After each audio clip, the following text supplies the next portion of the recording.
त्रिपाठी परिवार में 7 सदस्य थे, जिनमें सबसे नई सदस्य थी मानी, जो कि घर के छोटे बेटे मनोज की धर्मपत्नी बनकर अभी कुछ ही दिन पहले घर में आई थी। अरे क्या कर रही हो भाभी, बर्तन धोने जा रही हैं क्या? लाइए मैं धो देती हूँ। क्या बोली भाभी? अरे वाणी, मैं तुम्हारी भाभी नहीं हूँ, मुझे दीदी बोलो, मीना दीदी। ओके मीना दीदी, अब आप यहाँ से हटिए, बर्तन मैं धो देती हूँ। अरे नहीं, मैं कर लूंगी, तुम अभी नई नवेली दुल्हन हो, जाओ एंजॉय करो। No no no no, mummy ने बोला था डे 1 से सारा काम करना। अच्छा, होमवर्क करके आई हो। ऐसे ही कुछ समझ लीजिए। मीना साइड हटकर खड़ी हो गई और वाणी ने बर्तन धोने के लिए टैप खोला, लेकिन जैसे ही ठंडा ठंडा पानी उसके हाथों पर पड़ा, उसकी तो चीख निकल गई। ये तो बहुत ठंडा है। अरे सर्दियां आ गई है तो पानी तो ठंडा होगा ही ना। इतना ठंडा, ऐसे लग रहा है जैसे ग्लेशियर से डायरेक्ट हमारे किचन में आ रहा है। तभी उनकी सास सरला भागते हुए किचन में आई। अरे क्या हुआ बहू, तुम ठीक तो हो ना? हाँ मम्मी जी, मैं ठीक हूँ। तो चिल्लाई क्यों? अरे मम्मी जी, ठंडा पानी छूकर इसकी चीख निकल गई। अरे बहू तुम भी ना, तुमने तो डरा दिया। चलो कोई बात नहीं, अभी ठंडे पानी से बर्तन धो लो, फिर मैं मनोज से कहूंगी वो गीजर चालू करवा देगा। Okay mummy ji, I am sorry. अरे कोई बात नहीं, वैसे तेरे चिल्लाने से ये तो कंफर्म हो गया कि ठंड आ चुकी है। वाणी ने ठंडे पानी की दहशत के बावजूद फटाफट बर्तन धो डाले। हाथ सुन्न हो चुके थे, लेकिन नई बहू होने की वजह से उसने बहादुरी की एक्टिंग जारी रखी। बर्तन खत्म होते ही वो बिना सांस लिए नाश्ता बनाने में लग गई। उधर बाहर का दरवाजा जोर से खुला और मदन जी कांपते हुए घर में दाखिल हुए। कंधे हिल रहे थे, दांत किटकिटा रहे थे और उनकी चाल से लग रहा था जैसे अभी अभी हिमालय की चोटी से उतर कर आए हो। सरला, ठंड है तो जान निकाल दी मेरी। अरे हे भगवान, क्या हुआ? ये क्या हालत बना रखी है आपने? सरला अभी तक बिना स्वेटर के जा रहा था मॉर्निंग वॉक पर, लेकिन अब तो लगता है स्वेटर पहन कर ही बाहर निकलना पड़ेगा। ये ठंडी हवा ने मेरी हड्डियां तक हिला दी। मदन जी की हालत देखकर पूरा परिवार हंस पड़ा। पापा जी आप भी ना? लो जी, थोड़ी देर पहले आपकी बहू ने चिल्लाकर ठंड की एंट्री कंफर्म की और अब आपने फाइनल अनाउंसमेंट कर दी। हाँ भाई, सर्दी आ गई है, अब असली मजा शुरू। और मजा तब आएगा जब गर्मा गर्म पराठे खाए जाएंगे। यही बातचीत हो रही थी कि वाणी नाश्ता लेकर आ गई, थाली रखी और सबको सर्व करने लगी। अरे बहू, इसमें पराठे कहाँ हैं? मम्मी जी, पराठे तो नहीं बनाए मैंने। नहीं नहीं नहीं नहीं, सर्दी में पराठे का अपना ही मजा होता है। तू जा पराठे बना कर ला। वाणी छिटक गई। पूरा नाश्ता तैयार था, लेकिन अब पराठे बनाने का आदेश आ चुका था। नई बहू होने का मतलब था कि सवाल पूछना मना। वो चुपचाप किचन की ओर बढ़ गई। पीछे पीछे मीना भी आ गई। यहाँ सर्दियों में पराठे ही खाए जाते हैं। मैं भी पहले दिन खूब फंसी थी। मम्मी जी पापा जी को बहुत पसंद है। अच्छा दीदी, मैं बना लेती हूँ, आलू उबाल देती हूँ। वाणी ने भी गैस पर कुकर चढ़ाने के लिए हाथ बढ़ाया था कि बाहर से सरला जी की आवाज गूंज उठी। बहू, मेथी के पराठे बनाना, मेथी फ्रिज में होगी। वाणी और मीना दोनों ऐसे घबराकर एक दूसरे को देखने लगी जैसे उनसे कौन बनेगा करोड़पति का 7 करोड़ वाला सवाल पूछ लिया गया हो। मेथी के पराठे मतलब लंबा चौड़ा काम। हाँ, पर करना तो पड़ेगा। मेथी चुनना अपने आप में युद्ध था। वाणी एक एक पत्ती अलग कर रही थी, डंठल छांट रही थी। मीना भी मदद करने लगी। मेथी धुली, फिर उसके बाद मेथी काटी गई। वाणी यार, मैं रोने लगूंगी। ये मेथी के पराठे बनाने का प्रोसेस इतना बड़ा क्यों है? अरे रोइए मत आप, बस हो गया काम, समझिए। फिर वाणी ने आटा गूंथा। गूंथते गूंथते वाणी के हाथ ठंड से जमते जा रहे थे। बाहर ड्राइंग रूम में सरला बार बार घड़ी देख रही थी। इसी बीच मीना का पति गौरव बोला, मम्मी मैं जा रहा हूँ, मुझे सच में देरी हो रही है। अरे रुको तो सही, पराठे आते ही होंगे। पराठा और मीटिंग दोनों में से एक को चुनना पड़ेगा, और मीटिंग ज्यादा जरूरी है। I am sorry. अरे जाओ जाओ, अपनी नौकरी बचा लो बेटा। गौरव आखिरकार चला गया, लेकिन सरला मनोज से बोली, मनोज तू तो रुक जा। मैं? क्यों? अरे तेरी पत्नी पहली बार पराठे बना रही है, तू तो चक्कर जा। ऑफिस भी कोई चीज होती है मम्मी। अरे ऑफिस भाग नहीं रहा है, पराठे जरूर भाग सकते हैं। अरे यार। मनीष चुपचाप बैठ गया, हालांकि वो इरिटेट हो रहा था। इतने में वाणी गर्मा गर्म गोल गोल सुनहरे पराठे लेकर आई। मेथी की खुशबू पूरे घर में फैल गई। वाह सलाम, ये तो तुझे भी पीछे छोड़ देगी। ओहो, इतना भी मत, चने के झाड़ पर चढ़ा दो, अभी सिर्फ एक दिन हुआ है। मम्मी जी सच में बहुत स्वादिष्ट बने हैं। स्वाद तो ठीक है लेकिन टाइमिंग खराब। क्या मतलब? नहीं कुछ नहीं। मनोज ने पराठा खाया जरूर, लेकिन चेहरे पर नाराजगी साफ दिखाई दे रही थी। खाना खत्म हुआ तो वो जैसे किसी मिशन पर निकलते हुए दरवाजे की ओर बढ़ा। वाणी भी घबराकर उसके पीछे दौड़ी। सुनिए ना, नाराज है क्या? हाँ हूँ, हर बात का टाइम होता है, कल से ऐसी देरी नहीं चलेगी, जो करना है जल्दी करो। पर मम्मी जी ने अचानक से मेथी वाले पराठे बोल दिए थे तो मैं। अरे मुझे बहाने मत दो, जा रहा हूं मैं। मनोज तेजी से निकल गया। वाणी कुछ पल दरवाजे पर खड़ी रही। मन भारी था, हाथ ठंडे थे और दिल में हल्की सी चुभन भी थी। ये मान तो जाएंगे ना? अरे मान जाएंगे, ये पति ऐसे ही होते हैं। अरे दीदी आप? मैं। और चलिए आप भी नाश्ता करिए, फिर बहुत काम पड़ा है। वाणी नाश्ता करके फिर काम में लग गई। रात में वाणी ने प्लान कर लिया था कि अब सब कुछ समय से करेगी, जल्दी उठेगी, पराठे बनाएगी, किसी को शिकायत का मौका नहीं देगी। लेकिन सर्दी तो वो दुश्मन है जो हर अच्छे प्लान को खराब कर देती है। हे भगवान, कितनी तेज ठंड है, उठने का मन ही नहीं हो रहा। सुबह के समय रजाई इतनी गर्म थी कि लगे जैसे वो कह रही हो, छोड़ दे दुनिया, यहीं पड़ी रहे।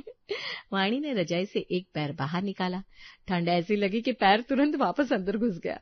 उसी वक्त बाहर से सरला की दमदार आवाज आई, बाबू आज मूली के पराठे बनाना, ताजी मूली आई है। हे भगवान, आज मूली के। मीना भी कमरे से निकली और दोनों नींद से भरे चेहरे लेकर वॉश बेसिन की तरफ गई। पानी इतना ठंडा था कि लगा जैसे बर्फ सीधे नल में घुसकर बह रही हो। चलो बहन पहले चाय चढ़ाओ, एक एक कप चाय पियेंगे तब कुछ गर्मी आएगी, फिर काम करेंगे।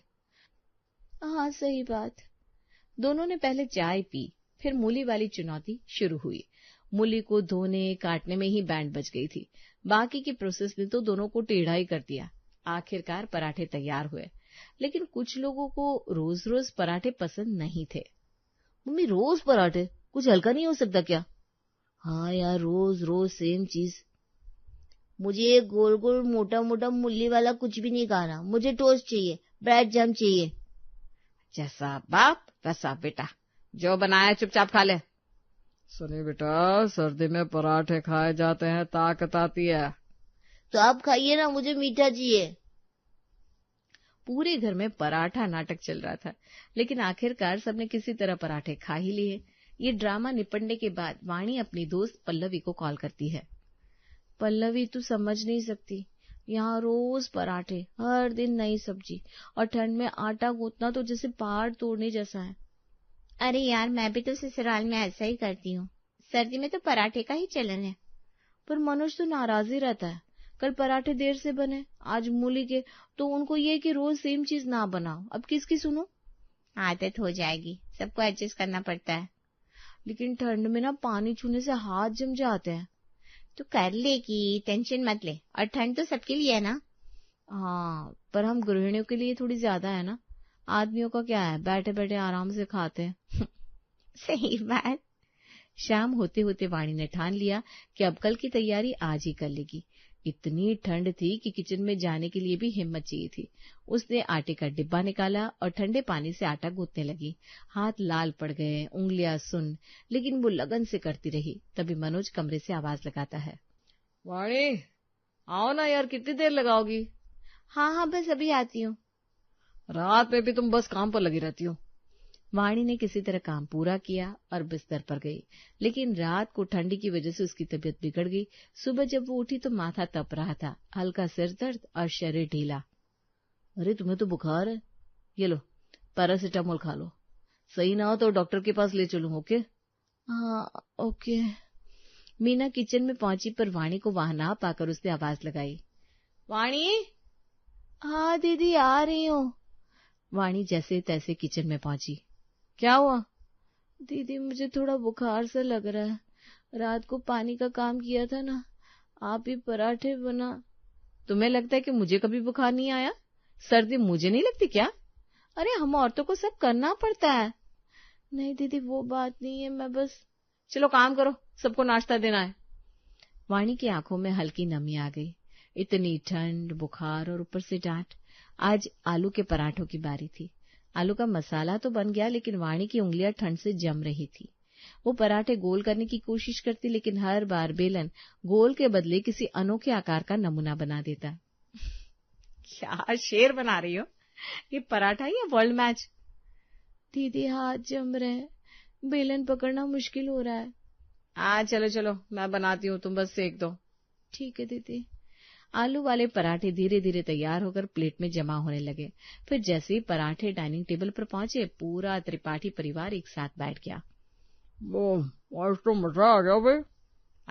परसों में थी, कल मूली, आज आलू। बहुओं की मेहनत देखो भाई। तभी पड़ोसन रीमा आधम की। अरे मैं तो खुशबू सूंघकर भागी चली आई। आओ आओ रीमा, तुम भी पराठे के मजे लो। अरे तुम्हें पता है, शर्मा जी की बहू फिर मायके चली गई। सच? क्यों? कहती है ससुराल में काम बहुत है। हद है भैया, आजकल की बहू है। सब हंस रहे थे।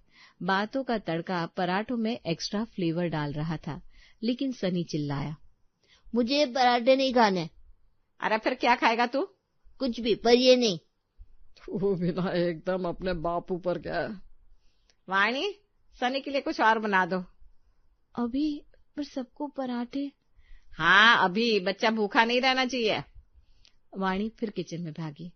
उसके लिए ब्रेड टोस्ट बनाया। सनी ने फिर नखरे दिखाए, लेकिन आखिरकार खा लिया। दिन जैसे जैसे बीत रहा था, घर में चाय की मांग बढ़ती जा रही थी। मदन को सर्दियों में चाय की आदत नहीं, चाय की तलब थी, वो भी हर 2 घंटे में। वो दोपहर 3 बजे बोला, बहू चाय और थोड़ा पराठा दे दो। अभी तो खाए थे आप पापा जी। अरे भाई, सर्दी में भूख दोगुनी होती है। शाम के 5 बज गए। मदन फिर बोला, चाय के साथ गरम पराठा मिल जाए तो मजा आ जाए। अभी? फिर हम खाना कब बनाएंगे फिर? यही तो मैं सोच रही हूँ। अरे पराठे बना लो, रात में हल्का खा लेना। मीना और वाणी एक दूसरे को देखकर मन ही मन चीख रही थी, पर आदेश का पालन करना ही था। उन्होंने फिर बेलन उठा लिया। दोनों अभी सुकून से बैठी थी कि मनोज ऑफिस से लौटा। उसका चेहरा देखकर ही लग रहा था कि आज मौसम गर्म है। क्या हुआ, ऐसे क्यों दिख रहे हो? क्या बताऊं, तुम्हारे रोज के पराठे खा खाकर मुझे गैस हो गई है। ऑफिस में बैठना भी मुश्किल हो गया है। तो मैं क्या करूं, मम्मी जी पापा जी को पसंद है ना। अरे तो उनके लिए बना दो, मेरे लिए कुछ और बना दिया करो।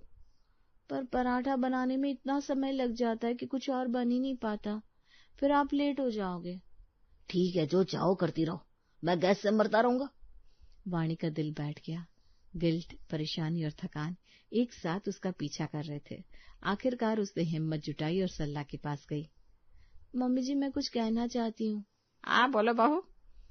पराठे बनाने में ना बहुत समय लगता है। मैं कोशिश करती हूँ लेकिन सब बिगड़ जाता है। क्या थोड़े दिन पराठों को? हाँ ठीक है, जरूरी नहीं कि हर दिन पराठे बनाओ, जो सही लगे वो बनाओ। पर फिर पापा जी। मुझे भी कोई दिक्कत नहीं है बहू, जैसा तुम्हें ठीक लगे। वाणी ने राहत की एक लंबी सांस ली। उसके कंधों से जैसे एक बोझ उतर गया। अगली सुबह वाणी ने पोहा बनाने का फैसला किया। आज डाइनिंग टेबल पर सब बैठे, लेकिन माहौल में अजीब सी खामोशी थी। हाँ ठीक है। चलो पराठों से कुछ अलग तो मिला। उससे तो अच्छा ही है। कभी जहाँ पराठों के साथ जोरदार हंसी और पड़ोसियों की गपशप होती थी, आज वहाँ सन्नाटा था। कोई मजाक नहीं, कोई चुगली नहीं। सनी ने अचानक सिर उठाया। मुझे पिज्जा चाहिए। नहीं, कोई जरूरत नहीं है। अरे ठीक है ना, मंगवा दो। यस। पोहा सबने खाया और सनी ने पिज्जा। पोहा वाले दिन के बाद घर में एक अजीब सी खामोशी बस गई थी। वाणी और मीना दोनों अंदर ही अंदर खुश थी कि अब रोज पराठों की मैराथन नहीं चलेगी। मीना तो लगभग खुशी से नाच ही गई थी। वाणी थैंक यू, तूने तो हमें पराठों की जेल से आजाद करा दिया। हाँ दीदी, फाइनली। तू बता क्या खाएगी? मेरी तरफ से ट्रीट, पराठे से छुटकारा दिलाने के लिए। बस आज का डिनर आप बना लेना, वही मेरी ट्रीट होगी। दोनों बहुएं खुश थीं, पर घर की रौनक जैसे चुपचाप किसी कोने में जाकर बैठ गई थी। बिना पराठों की बातें भी जैसे गुम हो गई थी। यहाँ तक कि अगले दिन जब रीमा घर आई और उसने जैसे ही टेबल पर नजर डाली तो निराश हो गई। अरे पराठे नहीं है? नहीं, आज तो नहीं बनाया। ओहो, मुझे लगा आज भी पराठे मिलेंगे। चलो ठीक है, मैं चलती हूँ। अरे बैठिए ना। नहीं नहीं, पराठों के बिना क्या ही मजा। बाय।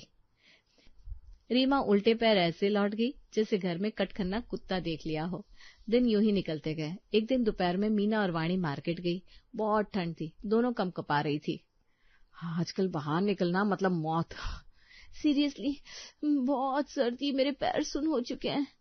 तभी दोनों की नजर एक रेस्टोरेंट की टेबल पर पड़ी जहां लोग चटकारे लेकर गोभी और पनीर के पराठे खा रहे थे। हे भगवान, ये खुशबू!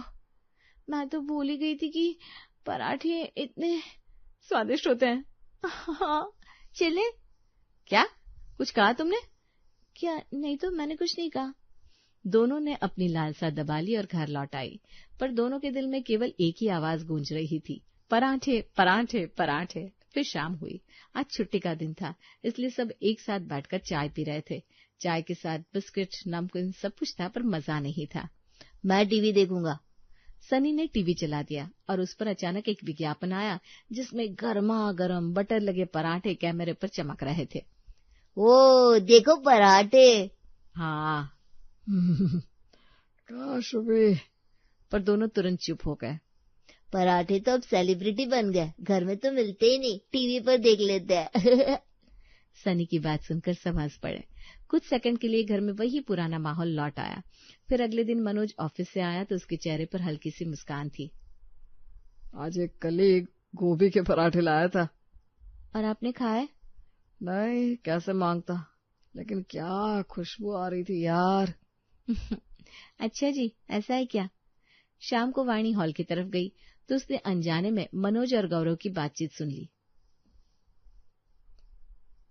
यार पराठों के चक्कर में ना कभी कभी देर हो जाती थी और गैस भी होती थी।